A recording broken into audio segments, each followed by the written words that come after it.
രോഹിത്തേട്ടാ, ശബരിമല സ്വർണ്ണക്കൊള്ള കേസുമായി ബന്ധപ്പെട്ട SIT സംഘം ജയറാമിനെ ചോദ്യം ചെയ്തിരിക്കുകയാണ്. അപ്പോൾ ജയറാം പറയുന്നത് ഉണ്ണികൃഷ്ണൻ പോറ്റിയുമായി ഉള്ള ബന്ധം ശബരിമലയിൽ നിന്നുള്ള ബന്ധമാണ്. അങ്ങനെ കട്ടിളപ്പാളികൾ വീട്ടിൽ കൊണ്ടുവച്ച് പൂജിച്ചിരുന്നു, അങ്ങനെയുള്ള കാര്യങ്ങൾ വെളിപ്പെടുത്തുകയും ചെയ്തിരുന്നു. ഇപ്പോൾ ജയറാം ഉണ്ണികൃഷ്ണൻ പോറ്റിയെ വേദിയിലിരുത്തി സംസാരിക്കുന്ന കുറച്ച് വീഡിയോകളും പുറത്തു വന്നിട്ടുണ്ട്. ശരിക്കും ജയറാമിന് ഈ ശബരിമല സ്വർണ്ണക്കൊള്ളയുമായി നേരിട്ടോ അല്ലാതെയോ ബന്ധമുണ്ടാകുന്നു? ഞാൻ മനസ്സിലാക്കുന്നത് ജയറാമിനെ പോലൊരു സെലിബ്രിറ്റിക്ക് ഇങ്ങനെ ശബരിമലയിൽ നിന്ന്, ജയറാം ഒരു ഭക്തനാണ്. ജയറാമിനെ കുറിച്ച് ഈ സിനിമാ മേഖലയിലുള്ള കുറേ പേരൊക്കെ ഉന്നയിക്കുന്ന കുറേ ആരോപണം, സ്വാർത്ഥനാണ് എന്നൊക്കെ പറഞ്ഞ കുറേ കാര്യങ്ങളൊക്കെ പറയാറുണ്ട്. പക്ഷേ അയാളുടെ കുടുംബത്തോടുള്ള സ്വാർത്ഥത കൊണ്ടും അല്ലെങ്കിൽ ഒക്കെ ആയിരിക്കും. അദ്ദേഹത്തിന് കേരളവുമായി ചെന്നൈയിൽ സ്ഥിര താമസമാണ്. ഷൂട്ടിൻ്റെ ആവശ്യങ്ങൾക്കോ മേളത്തിൻ്റെ ആവശ്യങ്ങൾക്കോ ഒക്കെ മാത്രമാണ് അദ്ദേഹം കേരളത്തിലേക്ക് വരുന്നത്. ഞാൻ മനസ്സിലാക്കുന്നത് ഒരു സെലിബ്രിറ്റിയുടെ സാന്നിധ്യം കൂടി ഈ ചടങ്ങുകൾക്കുണ്ടെങ്കിൽ, അല്ലെങ്കിൽ അദ്ദേഹത്തെ കൂടി ഇതിലേക്ക് മനഃപൂർവ്വമല്ലാതെ ഉൾപ്പെടുത്തിയാൽ ഈ കൊള്ളയുടെ ഒരു എന്താ പറയുക നെഗറ്റീവ് ഷെയ്ഡ് ജനങ്ങളിലേക്ക് എത്താതെ സംരക്ഷിക്കാൻ കഴിയുമെന്ന കൃത്യമായ ബുദ്ധിപരമായ നീക്കമാണ് ഈ ഉണ്ണികൃഷ്ണൻ പോറ്റിയും ഗോവർദ്ധനും കൂടി ചേർന്ന് ജയറാമിനെ ഇതിലേക്ക് കൊണ്ടുവന്നത് എന്നാണ് ഞാൻ മനസ്സിലാക്കുന്നത്. ഈ സുരേഷ് ഗോപിയുടെ കാര്യം പറഞ്ഞതുപോലെ തന്നെ ചില കാര്യങ്ങൾ കാട്ടിയാൽ ജയറാം അതിൽ വീഴുന്ന ആളാണ്. മേളം, ആന, ക്ഷേത്രം, വിശ്വാസം, ഇങ്ങനെയൊക്കെ. അപ്പോൾ 40-45 വർഷമായി സ്ഥിരമായി ശബരിമലയിൽ നിത്യസന്ദർശകനായിരിക്കുന്ന ജയറാമിനെ അവിടുത്തെ നിത്യസന്ദർശകനും അവിടുത്തെ മുഖ്യ അനൗദ്യോഗിക കാര്യദർശിയുമായ ഉണ്ണിപ്പോറ്റി ടാർഗറ്റ് ചെയ്യും. ഗോവർദ്ധൻ, കർണാടകയിൽ നിന്നുള്ള ഗോവർദ്ധനും ഈ പറയപ്പെടുന്ന മേഘ പറഞ്ഞ ദൃശ്യങ്ങളിൽ ജയറാമിനൊപ്പം. അപ്പോൾ ഇവർ രണ്ടുപേരും കൂടി ഇദ്ദേഹവുമായി നല്ലൊരു ബന്ധം സ്ഥാപിക്കുന്നു. ഈ കൊള്ള പ്ലാൻ ചെയ്യുമ്പോൾ തന്നെ ഇദ്ദേഹവുമായി നല്ലൊരു ബന്ധം പ്ലാൻ ചെയ്യും. എന്നിട്ട് ഈ സാധനം അവിടുന്ന് അഴിച്ചുകൊണ്ട് പോകുന്ന സമയത്ത് ഈ പറയപ്പെടുന്ന ജയറാമിനെ ഉണ്ണിപ്പോറ്റിയും സംഘവും വിവരം അറിയിക്കുകയാണ്. ഇത് ചെങ്ങന്നൂരിൽ ഉണ്ട്, വന്നാൽ കാണാം. അദ്ദേഹം വളരെ അഭിമാനത്തോടുകൂടി ആ വീഡിയോയിൽ പറയുന്നു, ചെങ്ങന്നൂരിൽ വെച്ച് കർപ്പൂരമൊഴിഞ്ഞ് തൊട്ടു തൊഴാനുള്ള ഭാഗ്യം എൻ്റെ ഈ കൈകൾക്ക് കിട്ടി. അദ്ദേഹം വളരെ എന്തോ അയ്യപ്പനെ നേരിട്ട് കണ്ട ഭാവത്തിലാണ് പറയുന്നത്. ആ ഭാവത്തെ കൊണ്ടുപോയി അത് പെടുത്തിയതാണ്. ഈ ജയറാമിനെ കൊണ്ടുവന്നാൽ അത് പെടുത്തിയാണ്. എൻ്റെ ഒരു വേർഷനാണ് ഞാൻ മനസ്സിലാക്കുന്ന ഒരു വേർഷനാണ് ഞാൻ പറയുന്നത്. അപ്പോൾ അദ്ദേഹം ചെന്നൈയിൽ നിന്ന് ഫ്ലൈറ്റ് പിടിച്ച് ഇവിടെ എത്തി.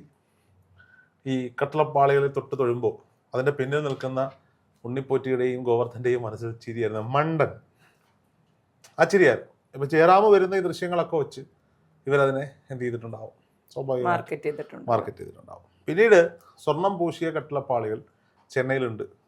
ഈ പറയപ്പെടുന്ന ജയറാമും ചെന്നൈയിലാണ്. ജയറാമിനെ അറിയിക്കുന്നു, ഈ കൊണ്ടുപോകുന്നതിന് മുമ്പ് ആദ്യത്തെ പൂജ നടത്താനുള്ള അവസരം ഉണ്ടാക്കിത്തരാം. അങ്ങനെ ജയറാമിൻ്റെ വീട്ടിൽ ഈ കട്ടിളപ്പാളികൾ എത്തിച്ച് വലിയ പൂജാ മുറിയിൽ പൂജാ സംവിധാനങ്ങളൊക്കെ ഒരുക്കി ഒരുപാട് സെലിബ്രിറ്റികളെയൊക്കെ വിളിച്ചു വരുത്തി വലിയ പൂജ. അത് ശബരിമലയിൽ അയ്യപ്പന് ചാർത്താനുള്ള പൂജയാണ്. സത്യത്തിൽ ഇതൊരു ആചാര ലംഘനത്തിൻ്റെ ഭാഗം കൂടിയല്ലേ? കാരണം ഒരു ഭഗവാനെ ഒരു ക്ഷേത്രത്തിൽ സ്ഥാപിക്കാനുള്ള മെറ്റീരിയൽസ് ആണത്. ഇത് പൂജ ചെയ്യുന്നത് എപ്പോഴാണ്? അത് അവിടെ സ്ഥാപിച്ച് ശുദ്ധി വരുത്തിയതിന് ശേഷമാണ്. അത് കട്ടിളപ്പാളിയിലൊക്കെ എന്ത് പൂജ നടത്താനാണത്? അതുമല്ല, ഈ ഇപ്പോൾ ജയറാം മുന്നേ പോലൊരാൾ ഇത് ചെയ്യുമ്പോൾ അത് രഹസ്യമായി ചെയ്തതായിരുന്നില്ല, പലരും അറിയുന്നതായിരുന്നു. ആ ഘട്ടത്തിൽ എന്തുകൊണ്ടായിരിക്കാം അധികൃതർ ഇത് അറിയാതെ പോയത്? നോക്കൂ, ഞാൻ പറഞ്ഞല്ലോ, ഇത് ഇപ്പം മേഘ, എനിക്കൊരു ക്ഷേത്രമുണ്ട്, ഞാൻ അത് പുനർനിർമ്മിക്കാൻ തീരുമാനിക്കുന്നു. അപ്പോൾ അതിൻ്റെ തന്ത്രി ദൈവനിൽ നിന്ന് അനുജ്ഞ വാങ്ങുന്നു, ബഡ്ജറ്റ് ഉണ്ടാക്കുന്നു, പദ്ധതി ഉണ്ടാക്കുന്നു, നമ്മളൊരു ശില്പിയെ കണ്ടെത്തുന്നു. ശില്പി ഈ പണി ഏൽപ്പിക്കുന്നു. ശില്പി അത് ഉണ്ടാക്കാൻ വേണ്ടി പോവുകയാണ്. ശില്പി അത് ഉണ്ടാക്കി ക്ഷേത്രത്തിൽ എത്തിച്ചതിന് ശേഷമാണല്ലോ അത് ക്ഷേത്രത്തിൻ്റെതാകുന്നത്. അതിനു മുമ്പ് ഇത് എവിടെയൊക്കെ കൊണ്ടുവെക്കുന്നതൊന്നും ക്ഷേത്രം അറിയേണ്ട കാര്യമൊന്നുമില്ല. ഞാൻ പറഞ്ഞ മനസ്സിലാക്കുന്നില്ല. അപ്പോൾ സ്വാഭാവികമായിട്ടും ഇത് ഉണ്ണികൃഷ്ണൻ പോറ്റി സ്പോൺസറായി കൊണ്ടുപോകുന്നു. ചെന്നൈയിൽ വെച്ച് സ്വർണം പൂശുന്നു. പൂശി തിരിച്ചു വരുന്ന വഴിക്ക് ജയറാമിൻ്റെ വീട്ടിലിറക്കി ഒരു പൂജ നടത്തുന്നു.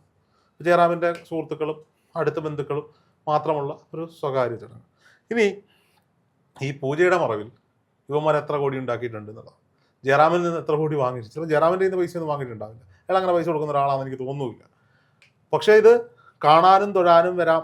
അല്ലെങ്കിൽ ഇങ്ങനൊരു ഇത് ഇവന്മാർ ചെയ്യുന്നത് എന്താ, ഇവർ ഈ പഴയത് അഴിച്ചുകൊണ്ട് വിൽക്കുന്ന മാത്രമല്ല, ഇത് പുതിയത് ഉണ്ടാക്കാൻ വേണ്ടി കോടികളുടെ പിരിവ് പുറത്തുനിന്ന് നടത്തിയിട്ടുണ്ട്. മനസ്സിലാക്കണം. അന്നദാനത്തിന്റെ പേരിൽ വമ്പൻ കോടികൾ നടത്തിയ ടീമിനെ ഇപ്പോൾ SIT അറസ്റ്റ് ചെയ്യും.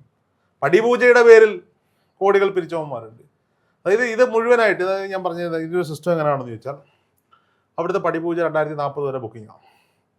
2040 വരെ പടിപൂജ ബുക്കിംഗാണ്. അപ്പോൾ അവിടെ ഒരു കോക്കസ് ഉണ്ടാവും. ഈ കോക്കസ് പലരുടെയും ബില്ല് തന്നെ ബുക്ക് ചെയ്യും. ഇവർക്കറിയാം ഇത് വിറ്റ് പോകുന്നുള്ളത്. ഇപ്പോൾ 10,000 രൂപ വിലയുള്ള ഒരു പൂജയാണെങ്കിൽ അവരത് വിൽക്കുന്ന 10 ലക്ഷം രൂപയ്ക്കായിരിക്കും. ഇപ്പോൾ 2040 വരെ കിട്ടുന്നില്ല, ഞാൻ വഴിപാട് നേർന്നു പോയി, അല്ലെങ്കിൽ എൻ്റെ പൈസ ഉണ്ട് ചെയ്യണം, അവർ ചോദിക്കുന്ന പൈസ ഇല്ല. ബ്ലാക്കിൽ ടിക്കറ്റ് വിൽക്കുന്ന പരിപാടി. ഇതാണ് അവിടെ ഈ ശബരിമല പോലെയുള്ള കേന്ദ്രങ്ങളിൽ നടന്നു വരുന്നത്.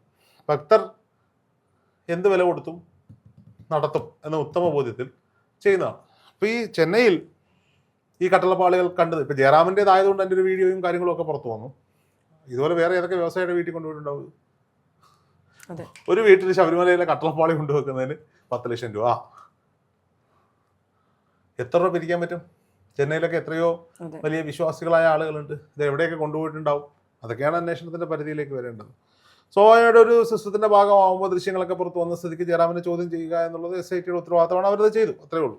അല്ലാതെ ജയറാമിന് ശബരിമലയിലെ ഈ സ്വർണ്ണപ്പാളി ഒന്നും മോട്ടിച്ചുകൊണ്ട് പോയി വിറ്റിട്ട് പൈസ ഉണ്ടാക്കേണ്ട ആളല്ല ജയറാമോ മറ്റുള്ളവരോ. ഈ ഉണ്ണിപ്പോറ്റിയും ഗോവർദ്ധനനും കൂടി ചേർന്ന് ജയറാമനെ പെടുത്തിയതാണ് എന്നുള്ളതാണ് ഈ വിഷയത്തിലെ നമുക്ക് മനസ്സിലാകുന്നത്. ഇതിനകത്ത് സമഗ്രമായ അന്വേഷണം വേണം. ഇത് തന്ത്രിയുടെ അറസ്റ്റോടുകൂടി ഈ പറയപ്പെടുന്ന സ്വർണ്ണപ്പാളി വിവാദവും സ്വർണ്ണക്കൊള്ളയും ഒക്കെ അവസാനിപ്പിക്കാനുള്ള ഒരു ചുരുട്ടിക്കെട്ടാനുള്ള ഒരു ശ്രമം സർക്കാരിൻ്റെ ഭാഗത്തുണ്ടോ എന്ന് പലരും സംശയം ഉന്നയിച്ചാൽ തള്ളിക്കളയാൻ സാധിക്കില്ല എന്നുള്ളതാണ് അതിൻ്റെ യഥാർത്ഥമായ ഉത്തരം. സ്വർണ്ണക്കൊള്ള ഒരു ശബരിമല സ്വർണ്ണക്കൊള്ള വെറും ഒരു ദിശാസൂചിക മാത്രമാണ്. എത്രയോ ക്ഷേത്രങ്ങളിലെ കൊള്ളകൾ അതിനുശേഷം പുറത്തു വരുന്നുണ്ട്. ഭഗവാന്റെ ദേവസ്വത്തിൻ്റെ സ്വത്ത് അടിച്ചു മാറ്റിക്കൊണ്ടുപോകുന്ന കോടീശ്വരന്മാർ. ഇത് ഞാൻ പറയുന്നത് ഇപ്പം ഒരു ക്ഷേത്രത്തിൽ ഭണ്ഡാര വരുമാനമായോ അല്ലാതെ വരുമാനമായിട്ടൊക്കെ വരുന്ന കോടിക്കണക്കിന് ലക്ഷക്കണക്കിന് രൂപയുണ്ട്. ഇപ്പം നമ്മുടെയൊക്കെ നാടുകളിലൊക്കെ ക്ഷേത്രവുമായി ബന്ധപ്പെട്ട് ഭിക്ഷാടന ടീമുകളിലൊക്കെ എണ്ണം കുറവാണെന്ന്. നമ്മൾ പഴനി, തമിഴ്നാട്ടിലെ ഏറ്റവും ഫേമസ് ആയ അമ്പലമാണ് പഴനി. ഇപ്പോൾ പഴനിയിലേക്ക് പോകുമ്പോൾ ഭയങ്കര തിരക്ക് പിടിച്ചൊരു നഗരമാണ്. ഒരു മല, ആ മലയ്ക്ക് ചുറ്റും ഒരു നഗരം, ഒരു ടൗൺ, അതാണ് പഴനി. ഈ മല കയറി മുകളിലേക്ക് എത്തുക. അവിടെ എല്ലാ ലോഡ്ജുകളും ചെറിയ ചെറിയ അക്കോമഡേഷൻ ഹോട്ടലുകൾ, അങ്ങനെ ഒരു പക്കാ ടൗൺ ആണെങ്കിൽ പോലും ഗ്രാമത്തിൻ്റെതായ എല്ലാ സാധനങ്ങളും അവിടെ ഉണ്ട്. നമ്മൾ രാവിലെയൊക്കെ എഴുന്നേറ്റ് വെളുപ്പിനെ പഴനിയിൽ പോയി തൊഴുതിട്ട് ഒരു 8 മണിയൊക്കെ ആകുമ്പോൾ താഴെ വന്ന് നിൽക്കുക, അല്ലെങ്കിൽ പോകാൻ വേണ്ടി തയ്യാറെടുത്ത് ഒരു ചായക്കടയിൽ ഒരു ചായ പറഞ്ഞ് നിന്ന് എത്ര കുട്ടികളാണെന്നറിയും നമ്മളെ വന്ന് മാന്തുന്നത്. ഭിക്ഷ ചോദിച്ചു വരുന്നവർ, ബലൂൺ വിൽക്കാൻ വരുന്നവർ. എനിക്ക് തോന്നുന്നു എൻ്റെ പ്രൊഫൈലിൽ ഞാനൊരു വീഡിയോ ഇട്ടുണ്ട്. ഞാൻ പഴനിയിൽ പോകുന്ന സമയത്ത് ഒരു കുട്ടി കുറേ ഭഗവാന്മാരുടെ ബിംബങ്ങളുമായി വന്ന് നിന്നിട്ട് മാന്തുന്നു. ഞാൻ ആയിരിക്കുകയാണ്, മുകളിൽ മുരുകൻ ഇത് കാണുന്നു. ഈ മുരുകന് ലക്ഷങ്ങളും കോടികളും കൊടുക്കാൻ തയ്യാറായ ഒരുപാട് പേർ വരുന്നു. താഴെ ഇവൻ്റെ കയ്യിലിരിക്കുന്നതും ഈ പറയപ്പെടുന്ന വിഗ്രഹങ്ങളാണ്. മനസ്സിലാവുന്നില്ല അതിൻ്റെ ഒരു ലോജിക്ക്. അപ്പം ഞാൻ ആലോചിച്ചു, ഞാൻ പഴനിയിലെത്തിയാൽ ഒരുപക്ഷെ 200-300 രൂപ കൊടുത്ത് ടിക്കറ്റ് എടുത്തിട്ടായിരിക്കും ഉള്ളിൽ കയറുക. ഭഗവാനെ കാണുമ്പോൾ മനസ്സ് പറഞ്ഞൊരു 200-300-500 രൂപ ഞാൻ ചിലപ്പോൾ അവിടെ നിക്ഷേപിക്കുമായിരിക്കും. അത് ക്ഷേത്ര വികസനത്തിന് ആവശ്യമാണ്, ഇല്ലെന്നൊന്നും ഞാൻ പറയുന്നില്ല. ഒരു സംവിധാനം ഉണ്ടാക്കിയെടുക്കാൻ ഭണ്ഡാര വരുമാനം വേണം. പക്ഷേ ഈ കുട്ടി ആത്മാർത്ഥമായി വന്നതാണ് കേട്ടോ. ഒരു പൈസയല്ല ചോദിക്കുന്നത്, ഫുഡാണ് ചോദിക്കുന്നത്. ഞാൻ അവിടെ നിന്ന് രൂപി മാസയും ഒരു പാക്കറ്റ് ലേസും അതേ അവിടെ കിട്ടും. അവന് വാങ്ങിക്കൊടുത്തു. അവൻ ഭയങ്കര സന്തോഷത്തോടു കൂടി അത് കയ്യിൽ വാങ്ങിയിട്ട് എന്നോട് ചോദിച്ചു, ഇതിലൊരു വിഗ്രഹം വാങ്ങാമോ? തമിഴില്ല. ഞാൻ അതിൽ നിന്നൊരു ഗണപതിയുടെ വിഗ്രഹം വാങ്ങിച്ചു. ഇവിടെ ഇരിപ്പുണ്ട് ഒരു കുഞ്ഞു വിഗ്രഹം. അത് വേണ്ടിയിട്ടല്ല, ഇതൊക്കെ അവസാനിപ്പിക്കപ്പെടേണ്ടതാണ്.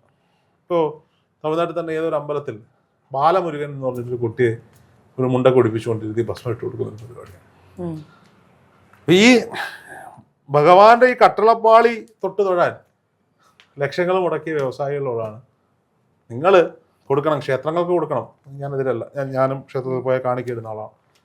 പക്ഷേ ഇങ്ങനെയുള്ള ഉടായ്പ ഫ്രോഡ് പരിപാടികളിൽ ചെന്ന് കയറാതെ. അതുപോലെയാണ് ഇപ്പോൾ ഉത്സവ സീസണാണ്. നാട് മുഴുവൻ സപ്താഹങ്ങളും ഈ പറയപ്പെടുന്ന നവാഹ യജ്ഞങ്ങളും ഒക്കെ നടക്കുന്ന 7 ദിവസവും 10 ദിവസവും 9 ദിവസവും ഒക്കെ വലിയ തരത്തിൽ ആഹാരം വെച്ച് വിളമ്പും. 5 പാക്ക്. ഇപ്പോൾ ചില 7 ദിവസം പരിപാടി സപ്താഹം നടന്നു കഴിയുമ്പോൾ ചില സംഘാടകർ പറയാറുണ്ട്, ഞങ്ങളുടെ പരിപാടിയുടെ അന്നാണ് പിന്നെ ഏറ്റവും കൂടുതൽ അരി വെച്ചത്, 10 ചക്കരി. നിങ്ങൾ ആർക്കാ വിളമ്പിയേ? ആഹാരമില്ലാത്തവർക്കാണോ നിങ്ങൾ വിളമ്പിയേ? വിശപ്പിൻ്റെ വില അറിയുന്നവർക്കാണോ നിങ്ങൾ വിളമ്പിയത്? പരിപാടിക്ക് വരുന്നവർക്ക് ആഹാരം കൊടുക്കണം, വേണ്ടെന്ന് പറയുന്നില്ല. യജ്ഞശാലയിൽ 100 പേരുണ്ടാവും, പുറത്ത് വരുന്നവർക്ക് ആഹാരം കൊടുക്കണം. പക്ഷെ നിങ്ങൾ അതിൻ്റെ കൂട്ടത്തിൽ ഒരു ചാക്ക് അരിയും കൂടി വെച്ച് ആ നാട്ടിലെ അനാഥാലയങ്ങളിൽ തെരുവുകളിൽ താമസിക്കുന്നവർക്ക് ആഹാരം കൊണ്ട് കൊടുത്തു നോക്ക്. അർഹതപ്പെട്ടവർക്കല്ലേ ഇത് കൊടുക്കേണ്ടത്? ഞാനിത് പറയുന്നത് ഈ ജയറാമിനെ പോലെയുള്ളവരെ സെലിബ്രിറ്റികൾ ഒരുപാട് പേരുണ്ട്. ഇവിടുത്തെ കൂണ് പോലെ മുളച്ചു വരുന്ന ചാത്തൻ സേവാ കേന്ദ്രങ്ങളുണ്ട് നമ്മുടെ നാട്ടിൽ. ചെന്ന് ചോദിച്ചാൽ ലക്ഷങ്ങളും കോടികളും കൊടുക്കുന്ന ചാത്തൻ സേവാ കേന്ദ്രങ്ങൾ. നിങ്ങൾ കൊടുത്തോ, നിങ്ങൾക്കുള്ളതിലൊരു പങ്ക് ഭഗവാന് കൊടുത്തോ. പക്ഷേ അതിൻ്റെ മറ്റൊരു പങ്ക് ചാരിറ്റി പ്രവർത്തനങ്ങൾക്ക് നിങ്ങൾ മാറ്റിവെക്കണ്ടേ? ഇത്തരത്തിലുള്ള ആഭാസതരങ്ങൾക്ക് കൂട്ടു നിൽക്കേണ്ട ആവശ്യമുണ്ടോ? അപ്പം എന്നോടൊരാൾ പറയാണ് ശബരിമലയിൽ സ്ഥാപിക്കാനുള്ള എന്തെങ്കിലും ഒരു സാധനം അവിടെ ഉണ്ട്, പോയി ഞാൻ പോയി കാണും, ഞാൻ ചിലപ്പോൾ അത് തൊട്ട് തൊഴിയുകയും ചെയ്യും, അതിൻ്റെ വിശ്വാസത്തിൻ്റെ ഭാഗമായി. അല്ലാതെ അത് കാണുന്നതിന് ഒരു 10 ലക്ഷം രൂപ കൊടുക്കണം എന്ന് പറഞ്ഞാൽ ഞാൻ പോയി പണി നോക്കാൻ പറയും. അങ്ങനെ 10 ലക്ഷം രൂപ കൊടുത്തിട്ട് എനിക്കത് കാണണ്ട, ഇതവിടെ സ്ഥാപിക്കുമല്ലോ, വർഷം നമ്മൾ പോകുമല്ലോ, അപ്പം കണ്ടോളാം എന്ന് പറയും. അപ്പോൾ ഇത്തരം കള്ളത്തരങ്ങളുമായിട്ട് ഇനിയും ആളുകൾ വരും. ഇത്തരം ഇപ്പം നമ്മൾ പറഞ്ഞു ധനുഷ്കോടിയിൽ ചെന്ന് കഴിഞ്ഞാൽ അവിടെ ഈ കുറച്ച് വെള്ളത്തിൽ പൊങ്ങിക്കിടക്കുന്ന കല്ലുകളുമായി കുറേ പേരെ കാണാം. അതിൽ കല്ലല്ല, അത് കടലിനടിയിലുണ്ടാകുന്ന എന്തോ ഒരു സാധനം ഇങ്ങനെ ഘനീഭവിച്ച് വരുന്നതാണ്, വെള്ളത്തിൽ പൊങ്ങിക്കിടക്കും. അപ്പോൾ ഇതെടുത്ത് തലയിൽ വെക്കുന്നതിന് ഇത്ര രൂപ. അവർ പറയുന്നത് എന്താണെന്നറിയോ, രാമസേതു നിർമ്മിച്ചപ്പോൾ ശ്രീരാമൻ ലങ്കയിലേക്ക് കിടക്കാൻ അതുകൊണ്ടാണ് പല ഉണ്ടാക്കുന്നത്. നമ്മൾ കഥയിൽ കേട്ടിട്ടുണ്ട് പൊങ്ങിക്കിടക്കുന്ന കല്ല്. ഒരുപക്ഷെ അന്ന് അവിടെ ഉണ്ടായിരുന്ന ഈ മെറ്റീരിയലിനെ കുറിച്ചായിരിക്കും അതിൽ പറയുന്നത്. അപ്പോൾ രാമൻ ചവിട്ടിയ കല്ല എന്നാണ് പറയുന്നത്. അതെടുത്ത് തൊട്ട് തൊഴുന്നതിന് ഇത്ര രൂപ. എന്തിനാ കാശ് കൊടുത്തിട്ട് തന്നെ നിൽക്കുന്നത്? ഞാൻ ചോദിക്കുന്നത്. കാണാൻ കൗതുകമൊക്കെ ഉണ്ട്, കൊള്ളാം. അപ്പോൾ ഇത്തരത്തിലുള്ള കാര്യങ്ങൾ കൃത്യമായി ശ്രദ്ധിക്കുക. ഇപ്പം ഞാൻ പറയാം, ഇപ്പോൾ ചില ആളുകൾ ക്ഷേത്രങ്ങളിൽ വഴിപാട് ചെയ്യും. അതെന്തിനാ? വലിയ പബ്ലിസിറ്റിക്ക് വേണ്ടി ചെയ്യുന്നവരുണ്ട്. 10 ലക്ഷം രൂപ മുടക്കി ഒരു നടപ്പന്തൽ ചെയ്തിട്ട് 30 ലക്ഷം രൂപ മുടക്കി അതിൻ്റെ പ്രൊമോഷൻ ചെയ്യുന്ന ആളുകൾ എനിക്കറിയാം. എന്നാൽ 3, 4, 5 ലക്ഷം രൂപ കൊടുത്ത് അവർക്ക് വേണ്ട ക്ഷേത്രത്തിൽ വേണ്ട നിർമ്മാണ പ്രവർത്തനം കൊടുത്തിട്ട് ആരോടും പറയാതിരിക്കുന്ന ആളുകളെയും നമുക്കറിയാം.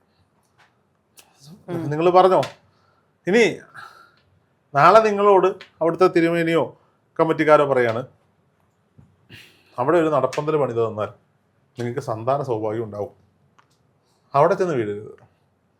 മനസ്സിലായോ? നമ്മുടെ കയ്യിൽ പൈസയുണ്ട്, നമ്മൾ അവിടെ നിർമ്മാണ പ്രവർത്തനത്തിന് അത് കൊടുക്കുക, അതൊക്കെ.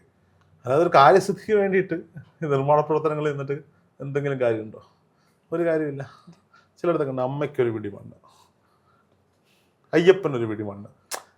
എന്തിനാ അങ്ങനെ? മാർക്കറ്റിങ്ങിൻ്റെ ഭാഗമാണ്.